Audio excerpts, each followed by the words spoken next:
discussing Blade Runner 2049. My name is Zach, and I am joined by Nick and Dan.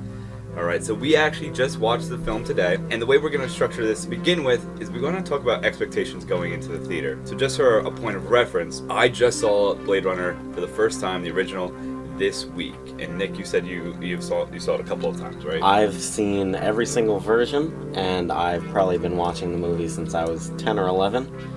First, just enjoying it for it being a fun sci-fi movie, and then every repeat viewing, just getting something new from it. I had very high expectations, and we'll see what my thoughts are for this sequel. And for me, I completely went into this movie blind, and I didn't really know what to expect. I did have an expectation going in for being like entertained on some level, but if that was fulfilled, I mean, we'll talk about that in this discussion to come. And in terms of like expectation, I think you're right. So having this film hyped up for so long, and you know, the first time I really heard about Blade Runner was in high school, and it was actually shown to me by my English teacher at the time. And the big thing that he always said was you have to watch the final cut of the original Blade Runner, because of the way that the edit is structured. It leads you to this overall assumption that the main character, Decker, may be a replicant, and this whole idea of what replicants are is really the fundamentals of what Blade Runner is really about. This idea of humans creating something that is perhaps more human than humans are originally. So let's kind of start with the idea of Blade Runner, the original movie. My first viewing of it, I was happy with it, but I would say a little bit maybe underwhelmed because I built it up too much in my head. I kind of got the idea of this is a movie that it's, this guy's just hunting down these replicants, which are apparently not good, but I don't understand why they aren't good. They just seem to be kind of victimized, and I didn't understand really like why is this movie so popular. Then I went to all the YouTube videos, so explain the importance. I definitely agree with that. Even just seeing Blade Runner 2049, having not seen the original, we saw that with Joe's character and Batista, but the big tough guy, like he was just kind of, a farmer doing his own thing, type of deal. Yeah, in the first movie, they do a good job of setting up Harrison Ford, which is a character that you generally come to know and love through Star Wars and Indiana Jones, and immediately he's this unlikable guy. He's grumpy, he's old, he's tired of the work, and they call him in because he's the best. And throughout the course of the movie, they make him extremely unlikable. He forces himself on women, he lies to get what he wants, and in the end, the replicants are shown with far much more humanity than he ever is. And I think that's probably what's most important about the first movie, is that it sets up the world of Blade Runner perfectly. Because like Decker's storyline in the first one, it is important, it is something that you attach to, but it's also this idea of this dystopian future where humans create a slave workforce that is almost identically human but better in every single way, but they choose to subjugate them because they don't have the soul of the human. They weren't born. And that's that kind of gets into the philosophical argument of that first film, is what does it mean to be human, I think. And it gives them a finite lifespan. The human quest for eternal life is always there, but just the feeling of your expiration date and what you can do with your life and with the time that's given to you is extremely important in the first movie, and is absolutely amazingly done, in my opinion. Furthermore, regarding like the whole soul search with the replicants, the non-humans, but they are essentially, completely human, just lacking, being born, the emotion of love, I believe. And that idea of you can train the replicants to kind of be subservient, and it's really just standard brainwashing. I mean, that same brainwashing would have worked on a human, and that's actually a big part of Blade Runner 2049. So from here on out, let's just say there will be spoilers about the movie, because we can all begin by saying, personally, I very much enjoyed this movie, and it raised, two big things that I thought were very important. This idea of the replicants feeling what it means to be human and coming back, like almost in a sense redeeming themselves, even though they didn't need to be redeemed.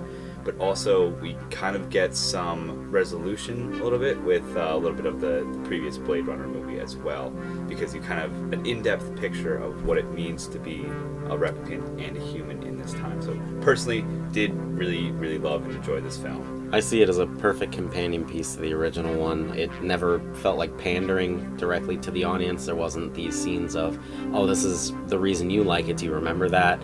And it more just felt like its own story. It was very well executed. The visuals were stunning. The acting was great. And there was not a single character that fell flat by any means. They were all interesting, and just the world they built was vivid. I agree with what you have to say about the characters. There was very few of them, but it was vivid the way they painted the picture for those storylines within each character.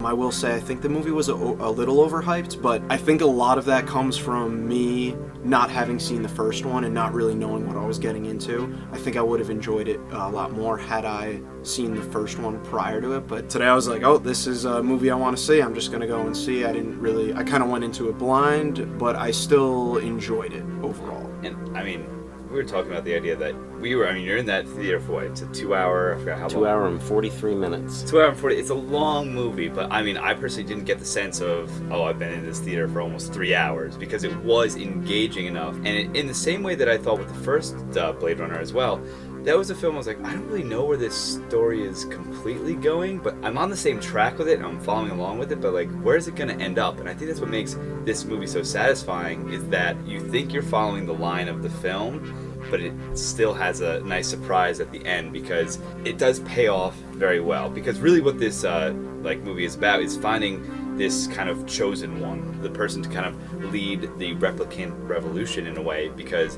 a replicant is Decker's child with Rachel from the original film, is this idea of replicants are able to reproduce. And if a replicant is able to reproduce, that child must have a soul. That child must be human and replicant. Yeah, and who's to say that they're not? That's the whole thing, is that once you can reproduce and become something, like, you're carrying on, the ideals, the values, the traits of whatever it is that is coming to life. In this case, being something very human-like. So in terms of impact of the movie, let's start with talking definitely the visual element and the auditory element as well. So what do we think about the visuals and the sound in this movie? A lot of bass. I noticed there was a lot of time where the bass was coming on really strong and the walls were shaking and you could hear stuff into it, which that was just my complaint in that theater particularly, but I think the sound definitely works with the film. And there wasn't much of it either, I would say. There wasn't a whole lot of music throughout it. I'm sure Hans Zimmer would disagree with me because he did the music. Visually, the movie reminded me, and I don't know why, but it reminded me a lot of Space Odyssey. What is it? 2001 Space Odyssey. And I don't know if that's because that was also a very long film, but for whatever reason, the very futuristic type of shots and everything reminded me of that. Least to say, I did enjoy them, though. I think visually it was a strong movie. And I think also, going back to what we were talking about Hans Zimmer composing the film score, I do think it's very interesting because after we came out, Nick, you made a very interesting comment about Hans Zimmer's musical score, and I think you should definitely speak to that. Side note, I was not with you guys when we saw it.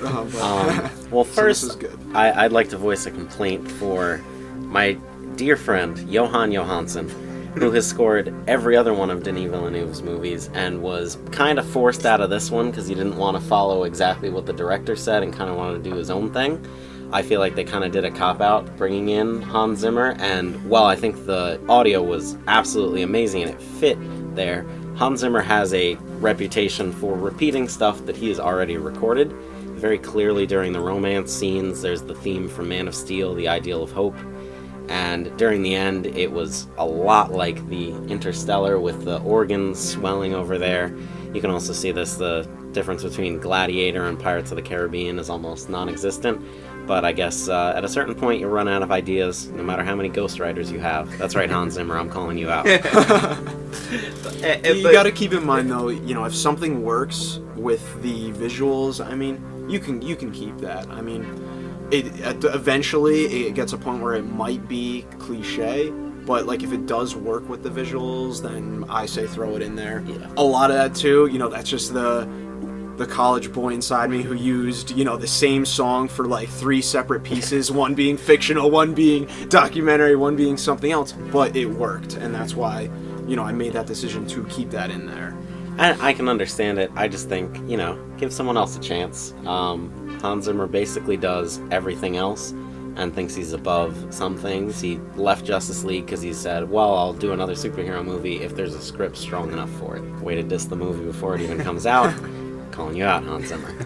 All right, so And he visuals, does- let's visuals and audio in this film, we're good. That's what we're saying right now. We can Yeah. agree And on let's bond a little Yes. bit with this idea of the visuals along with the romance scenes, because I must say one of the probably most incredible parts of this film is the romance scene between Kay or Joe, the detective, the Blade Runner, along with his AI wife or AI partner, and then a lady of the night that comes in. Yes. And the way they have the AI actually syncs up with the real life human, it's like this ghostly figure, and Yeah. the way they did this in the film, I don't know, it must have been an incredible, I don't know how they did it, it's absolutely incredible. So let's talk about then some of the shots we liked. I think this would be a good time. So you really enjoyed that Yeah, one.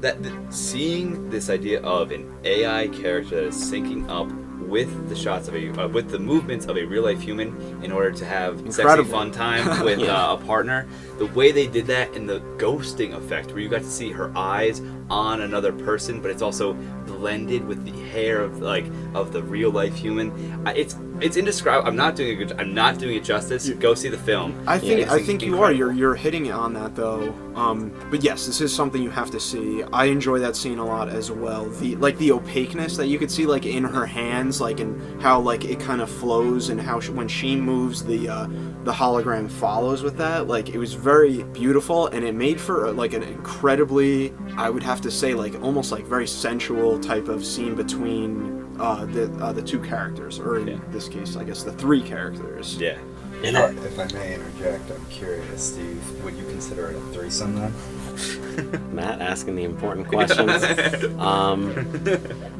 I don't really it's know. Like 2.5. Yeah, 2.5. We can agree You know on what? that. You bring up a very interesting point, because now we're getting on if we consider.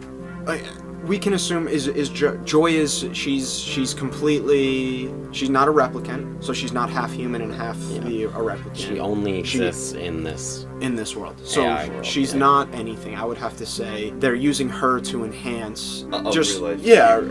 But let's say that before we get to characterization, I think we should still hang back and talk about the visuals. Yeah. as well, Absolutely. because let's circle back, because also the color palette of this film, I think, is also Oh, very for sure. Just- Which makes me want to talk about my favorite shot in it, and that is it was probably about a third into the movie when he reaches, I believe it's Wallace's library, but I'm not 100% sure. It was his digital library. Oh Okay. yeah, it's Where walking through. he's talking to that first guy there, and he's like, oh yeah, come with me, like let's go take a look. And they are walking down like bookcases and bookcases that are all completely yellow. There was that one shot that looked straight down, and they were walking towards it. I think that was one of my favorite shots throughout the film, with color and everything being completely yellow, which started early on in the movie, and as we saw, continued throughout the movie. I think personally where Deckard was hiding out is probably my favorite visual aspect, just because you see how overly lived in the city is, and then you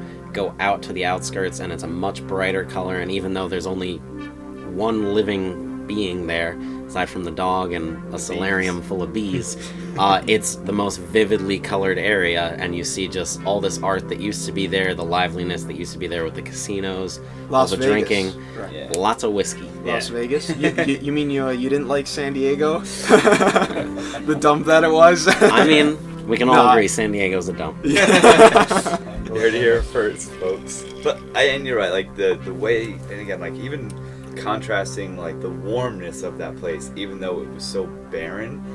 That's an interesting idea there. The fact that in that place, because of the warm color palette, that's where you probably felt the most safe, even though it's the place where you were the least safe. And then in the city, it's a little bit colder, and because it was much more washed out, faded, and everything's so fluorescent or whatever. Everything's artificial.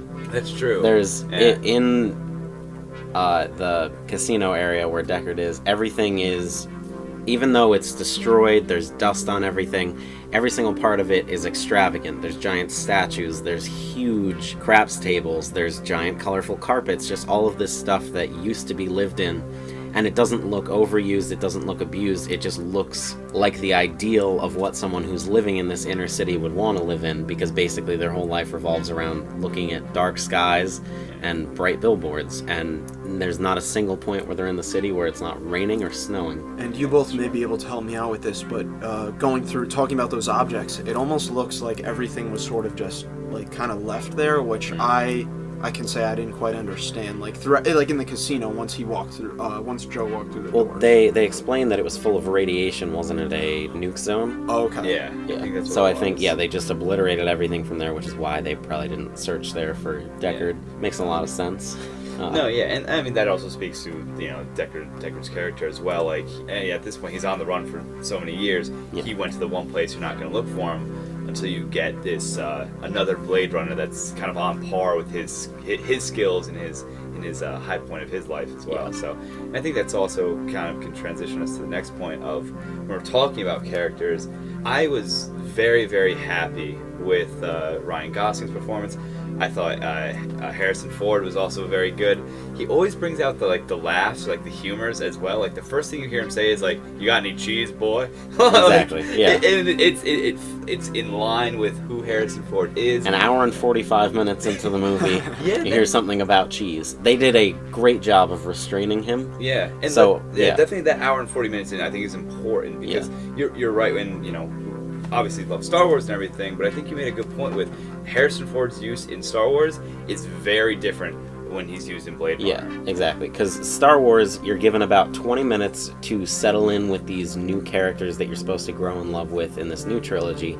And then just to make sure that you're still with them, they're like, here's all these old characters just in case you're not comfortable with them. And at that point, I feel like aside from Rey, it slows down the growth of every other character around them.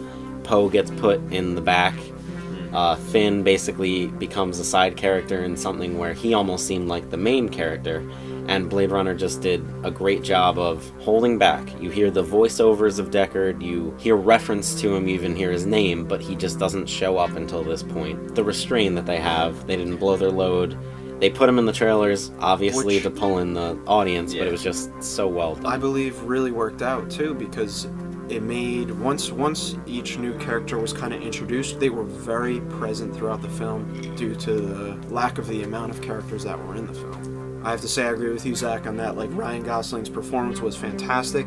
Something specifically to say why I think this is because he fit that kind of medium where he was caught between kind of feeling and kind of almost being a human and being a replicant at the same time. And we saw, at least I can say I saw him go back and forth numerous times throughout the film when very sensitive topics came up with the talking about love. Yeah.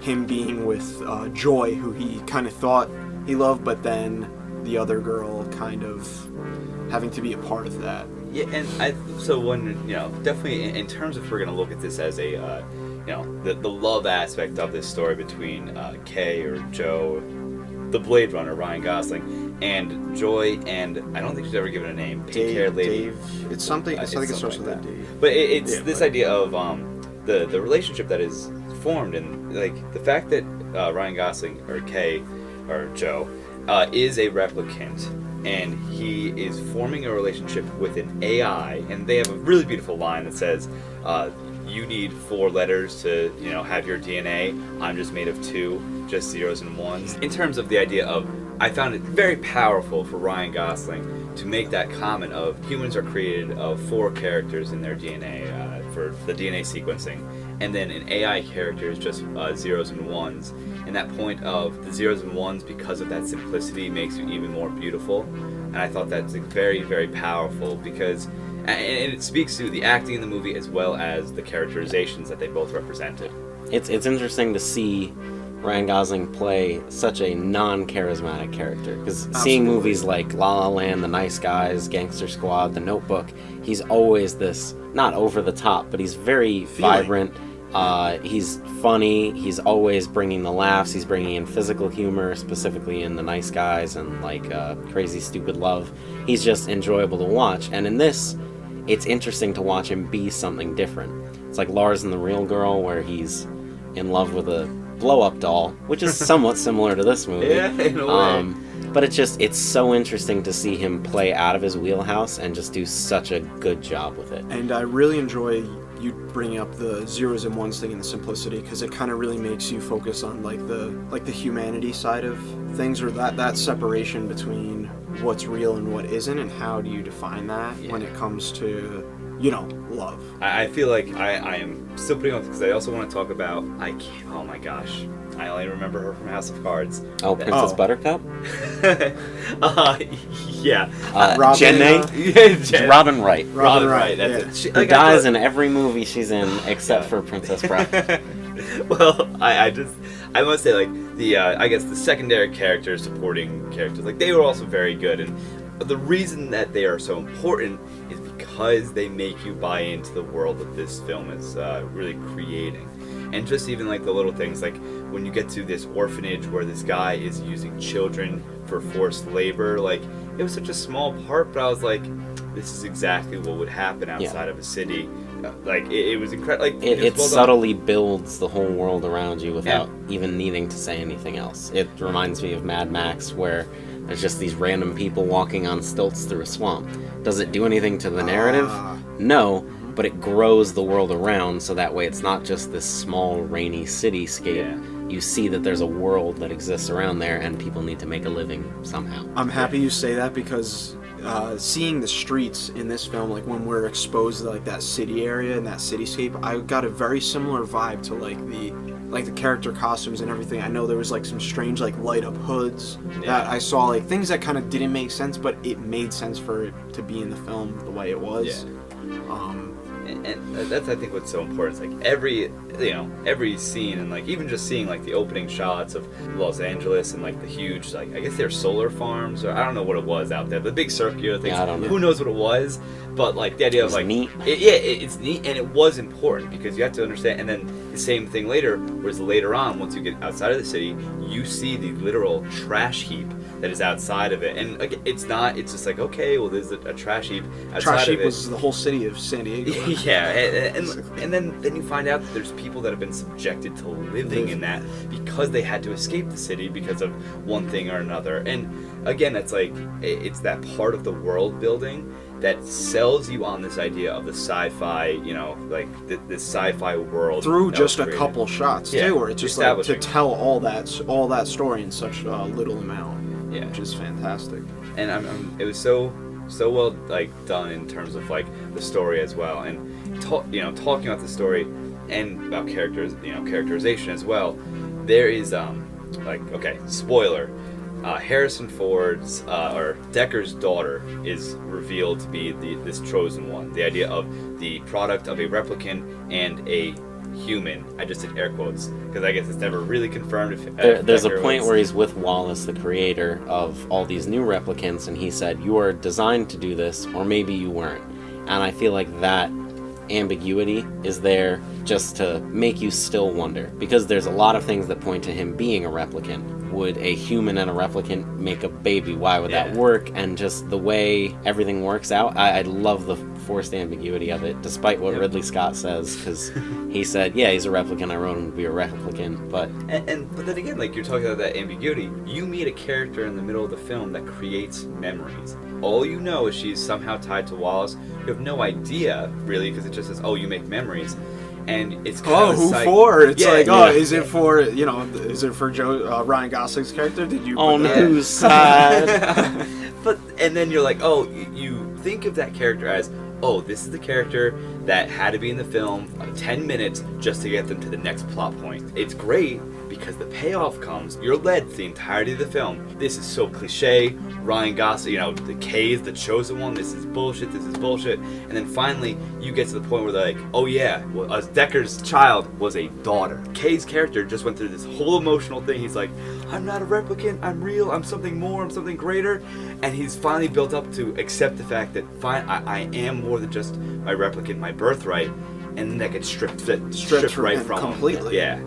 It is. Yeah, and the fact that it's the ideal to be this thing, as soon as the idea is in your head, you think, oh, I must be the special one. And they even have the line, oh yeah, we all wish that it was that way, but none of us are that special. And just the way that he's set up to be oh, he's the main character, there must be something special about him, and he just ends up being Yeah. a replicant. He has more of a internal crisis, but at the same point, they did such a good job tricking you into it the whole time.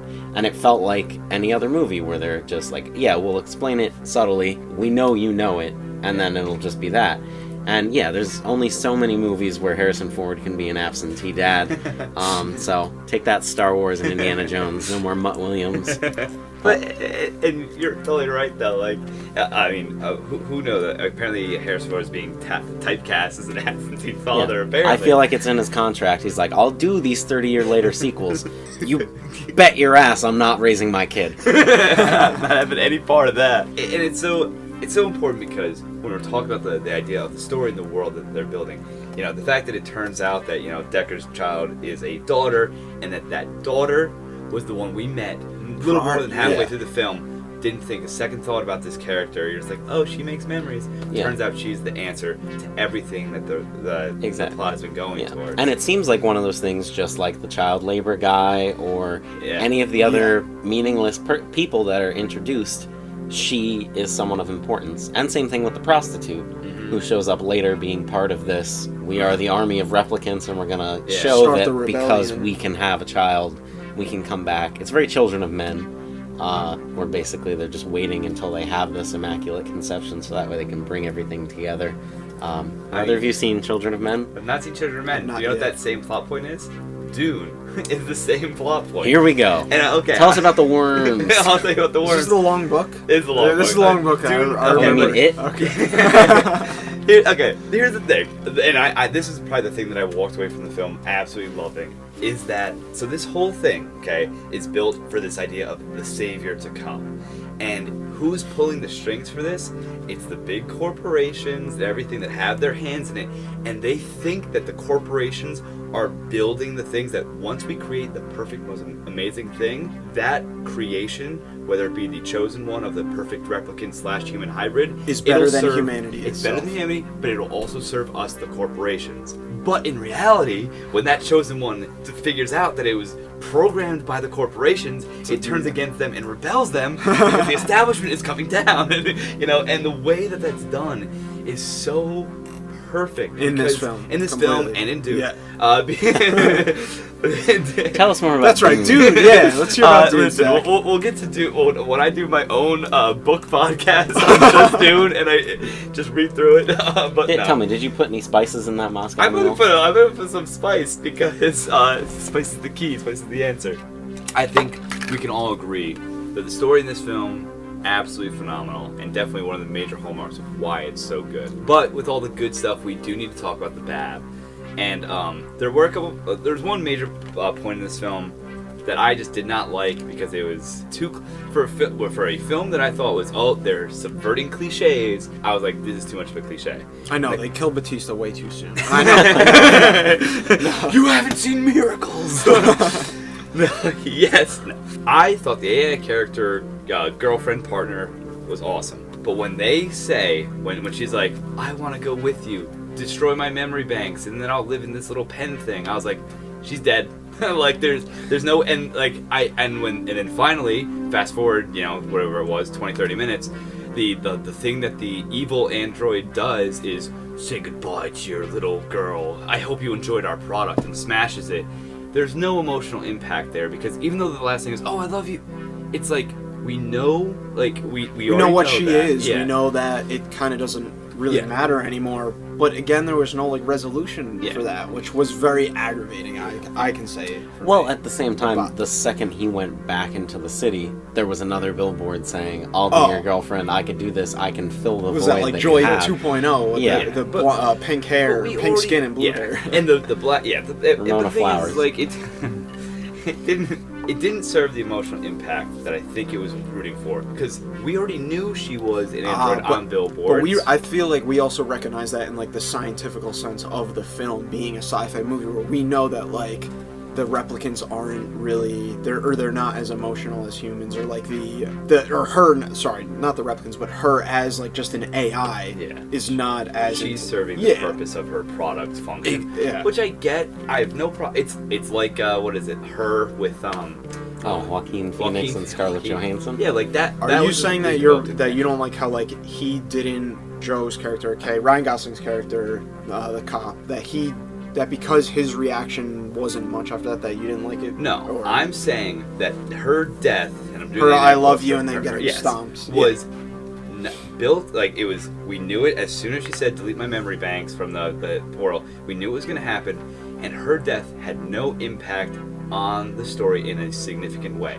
All it was the loss of the girlfriend kind of thing, where she could have been used. And I don't know. I'm not a filmmaker. I don't know how she could have been used better, but I would say maybe if they were able to extract something from her, like if it was like they took that pen and they were able to download his last comments to her as evidence against him, Yeah. it would have had an impact on the film, the Yeah. actual storyline, whereas her death is supposed to be just like, he lost the one AI, the zeros and ones who he truly loved. And also, It was, no.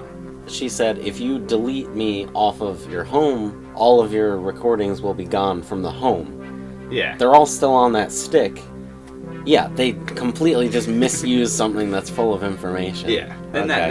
that was my major flaw. I mean, yeah, I get what they were trying to do, but at the same time, they set it up so much for she's gonna get stomped or Yeah. fall or break or Yeah, she's going away. he's gonna drop her. I don't know. And that's if a character like that is going to go away in a film, have her serve the purpose of the film more than just love interest. Like Yeah. that's what it was, and it wasn't always like that because it was serving this plot line of the story of this is how the connection between them and the replicant underworld was initially formed, because that's how they got Kay to come down there, because the pink-haired prostitute lady put the the tracking device in his pocket.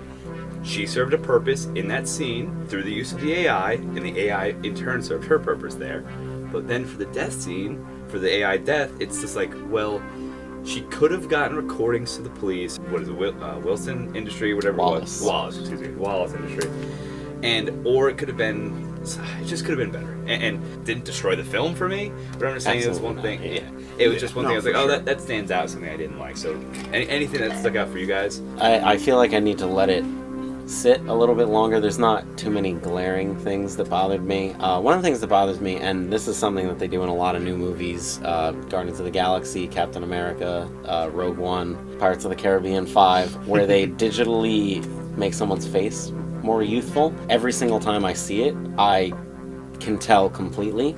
They did this with Rachel to make Yep. her seem young again, and it's the version that Harrison Ford fell in love with.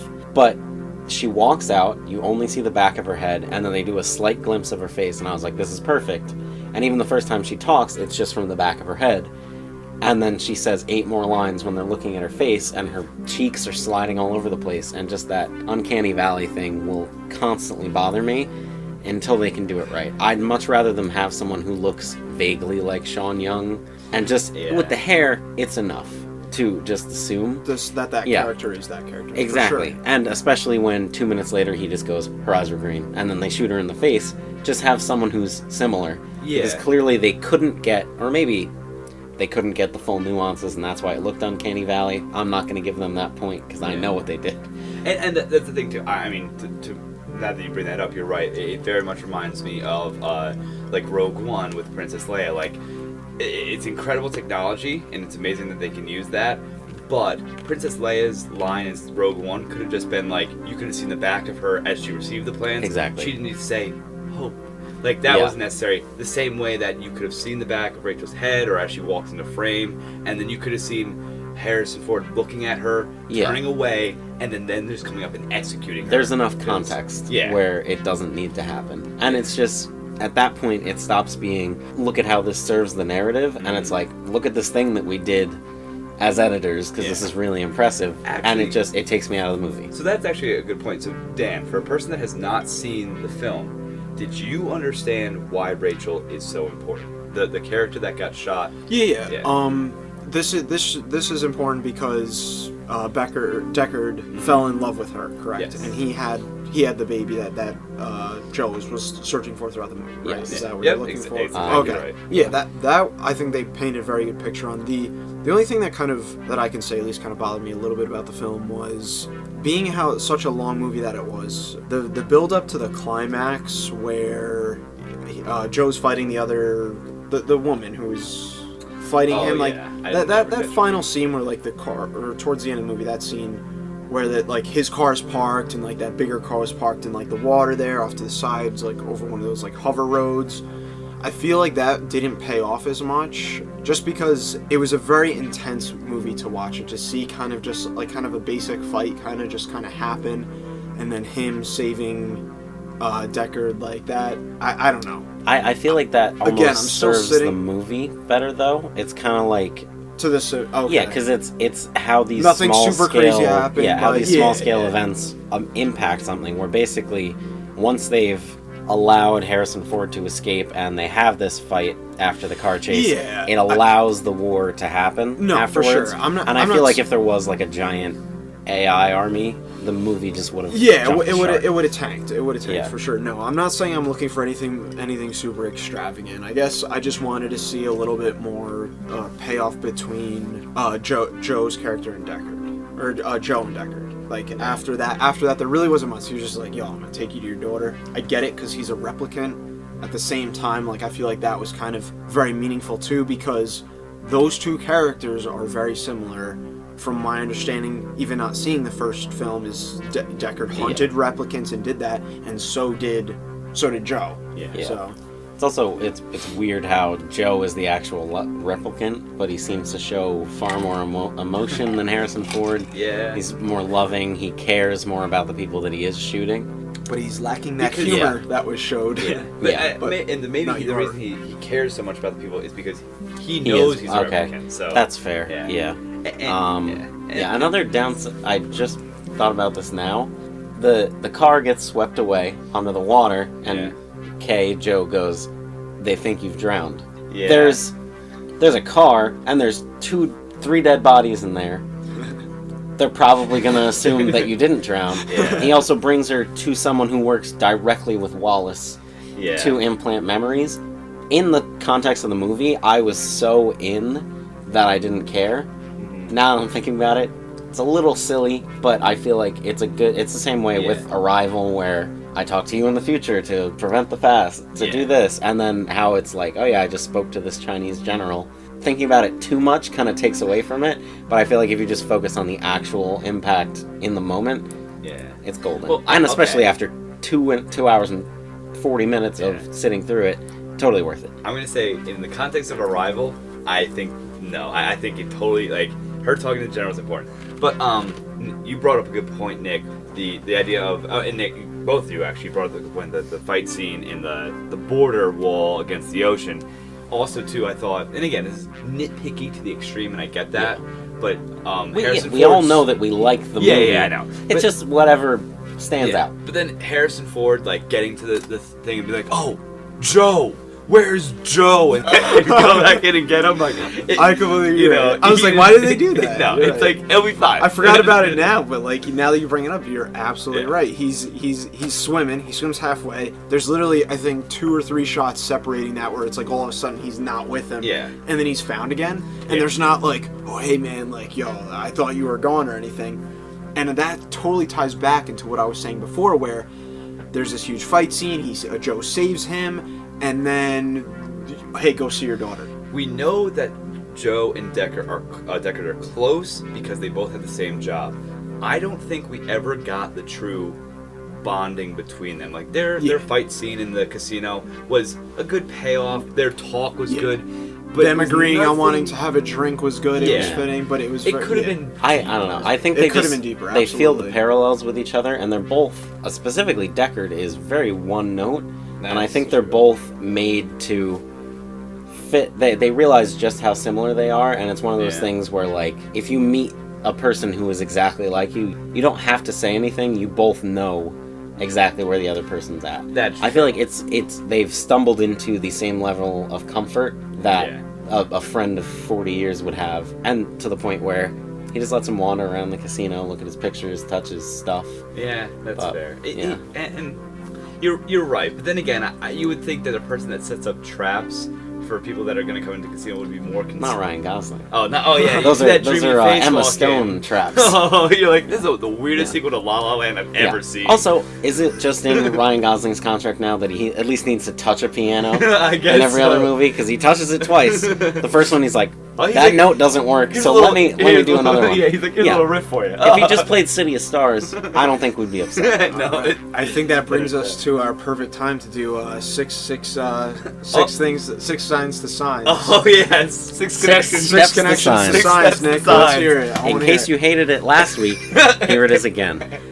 So, Nick, Now- how are you going to connect Blade Runner 2049 to signs? Well, you may recall the Best Picture winner for 2 seconds of 2017, La La Land, that had Ryan Gosling in it. It also had Emma Stone, who was in The Amazing Spider-Man 2 Oh. with Andrew Garfield, who was in Hacksaw Ridge, directed by Mel Gibson. What movie was Mel Gibson, you may ask? Oh my god.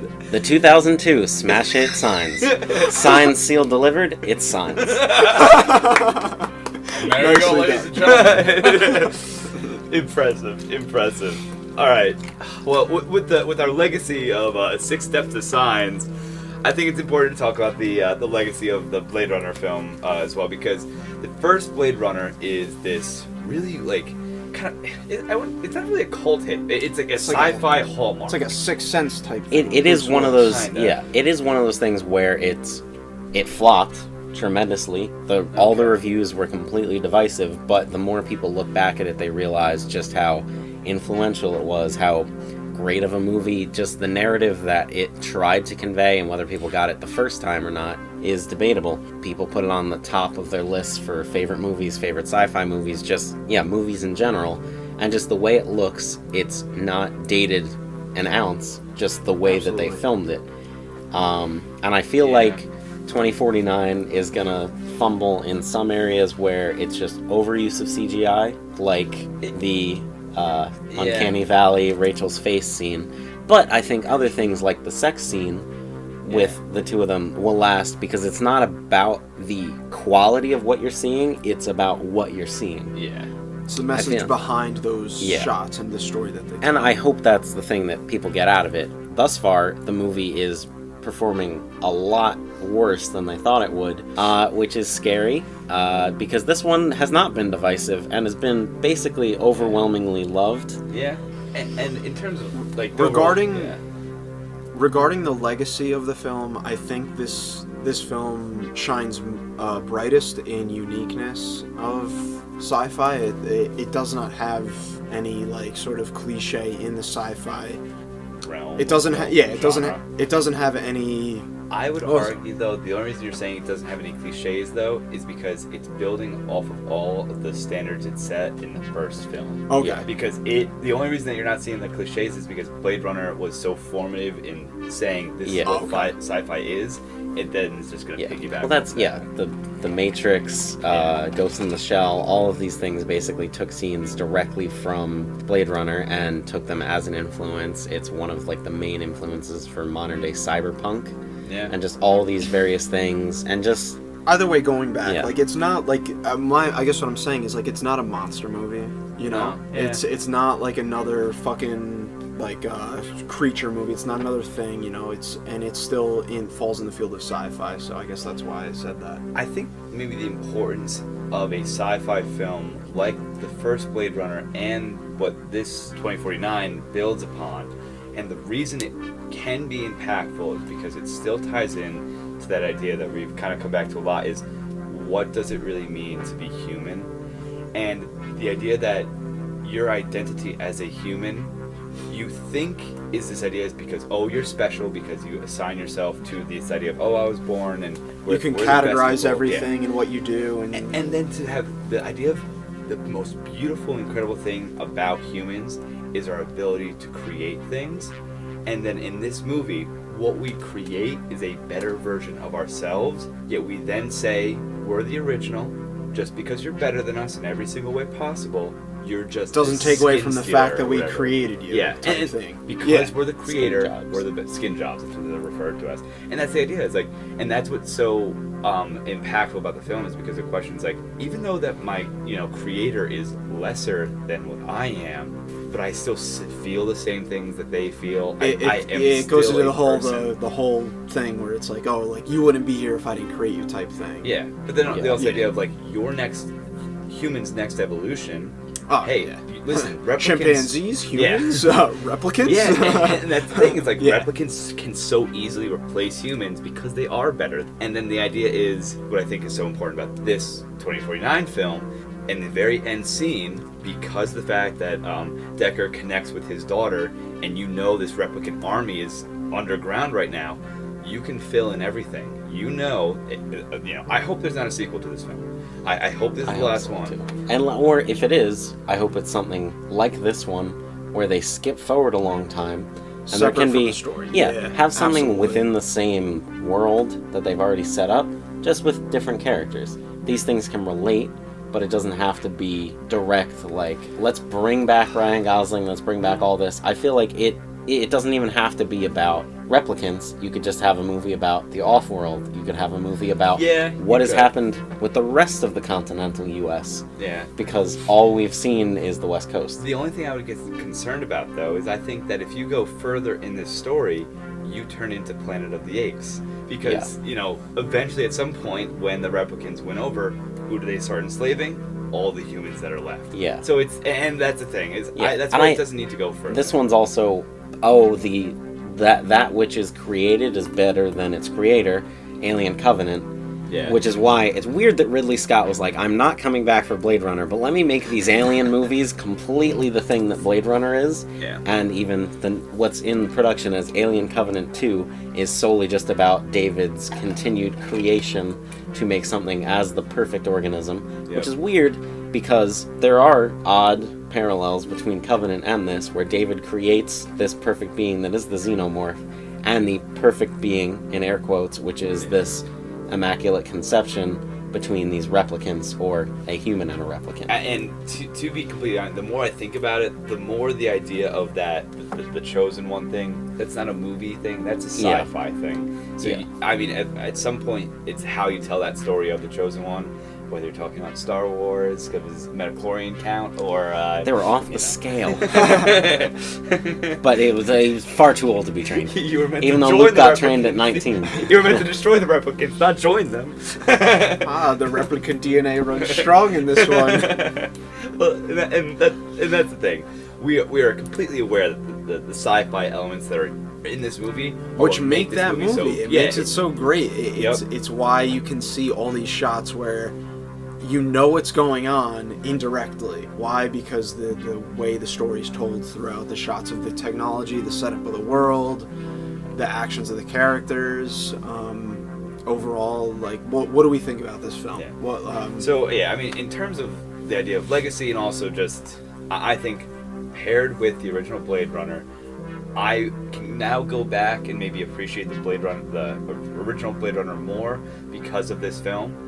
But it's also the same case where I think that I'm much more likely to watch Blade Runner 2049 probably 10 times more than the original film, because the emotional impact, my draw into 2049 was just way more because of this. I like the idea that they were searching for this chosen one. Like I said, the strongest part of this film for me was the idea of following that sci-fi trope, whatever it may be. The creator has created a perfect, like, the ideal chosen one, the person that will come and change the world, the revolutionary, and that is going to significantly change the world in which they live.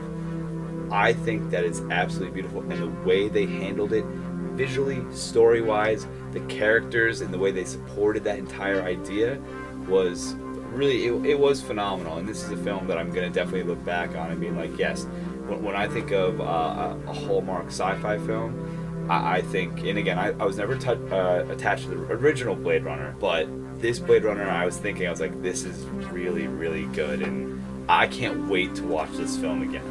I feel like it has the potential to be one of those movies that people look back on fondly. It has that legacy. Personally, I still think I'm going to go back to the original Blade Runner first, because I think it's a simple story with all of these big themes behind it. Absolutely. But it's still just a detective movie. You're, And Blade Runner 2049 is it. There's something grand and operatic and epic about it, but I feel like I need to be in a proper mindset to see it. and it's not just as outright, this is a fun thing. It's the difference between watching A New Hope and Interstellar. I feel like Interstellar is trying to tell this huge epic, and it's really long, and A New Hope is fun. Yeah. Not that the first Blade Runner is extraordinarily fun, but as someone who's seen it so many times, where it's just like, I know every plot point, I know all this, I know that it's just this detective story. And also this one played on some of those tropes where, as in the first movie, Harrison Ford's yelling "enhance" at a computer, and somehow it zooms in around the corner of a picture. This one, he's like, zoom in. And then there's a camera that moves and zooms in onto something. And I think it's funny how they can be referential about the tropes that Blade Runner set up. Yeah. And still build something on it. But yeah, I think this has the potential to have that legacy factor. And yeah, personally, I think they're both amazing movies, but they're different. That doesn't mean either one's better or worse than the other. They're just both great movies. They're different. I definitely have to go back and watch the first one. I thoroughly enjoyed the second one. I think the reason why is because I can appreciate the numerous themes. That was what I want to talk about before with Nick, but I didn't want to cut you off. The numerous themes that they bring up throughout this movie: humanity, technology, what is even happiness type thing. The meaning of life, all that. They encompass it in a sci-fi film, which is fantastic because it's totally different when you see that painted in other films, where I'm trying to think one off the top of my head. Had a few drinks, but that's okay. It shows it in a new light, and I think that's why I can appreciate it most. In a film like this, where you can focus on the technology, because it is a sci-fi film, and that's why it backs it up so much. To go off of that, just like I said, I appreciate it due to the themes. It makes you think of, what's next to come with humans? Chimpanzees, humans. What's next? What's our next evolution? Yeah, and it's funny because I was recently watching a video yesterday night, and it was Neil deGrasse Tyson talking about how there's only a 2% difference in our intelligence from chimpanzees to humans. Just 2%. That's it. That's what separates, being able to do astrophysics compared to, whatever, stacking books or something. Yeah. So it's interesting, I guess, in that sense. So I think overall we can definitely say highly recommend this film. Absolutely. You've probably already seen it if you're listening to this. But again, if you've already seen it, I think I am going to maybe see it again. Because I do really want to see this again, actually, because it was incredible. Me too. And so yeah, definitely highly recommend. We hope you enjoyed this podcast. Once again, I am Zach, and I'm joined by Nick. And Dan. Thank you very much. Have a great day. And we need to remember to mention our sponsors. Oh, yes. Atari. Thank you for sponsoring us this time. Yep. ColecoVision, Pan Am, Iams Get the new Yukonuba. 64-bit system. Coming to a local Walmart and GameStop near you. All you have to do is trade an arm and a leg. Worth it. Wait, Oasis from the Ready Player One trailer? Idris Elba from the Dark Tower trailer. I'm bringing it back. I shoot with my heart. Shoot my heart, not my gun. All right. Thanks a lot, guys, for tuning in once again. And we'll see you next time.